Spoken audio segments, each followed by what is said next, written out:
অনেক দিন থেকেই ভাবছিলাম গুরুগৃহে যাব, কিন্তু শরীর ভালো না থাকার জন্য যেতে পারছিলাম না। তো আজ একটু সময় করেই গুরুগৃহে পৌঁছে গেলাম। সেখানে গুরু পূজা সম্পন্ন করলাম।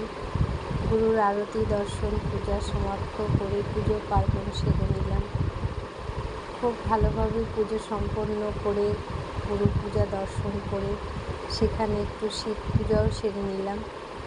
অবশেষে গুরুগৃহে প্রসাদ নিয়ে গুরু প্রণাম করে বাড়ি চলে এলাম। এভাবেই আজকে আমার সকালটা কেটে গেল গুরু দর্শনের মাধ্যমে। তো আমার এই ছোট্ট ব্লগটা বন্ধুরা তোমাদের কেমন লাগলো তোমরা সবাই জানিও। আমার গুরু পূজার এই ব্লগটা আমি তোমাদের সাথে শেয়ার করলাম। তো তোমরা সবাই জানিও যে আমার গুরু দর্শন গুরু পূজা তোমাদের কেমন লেগেছে, তোমরা সবাই কমেন্টে জানিও। তো চলো বন্ধুরা,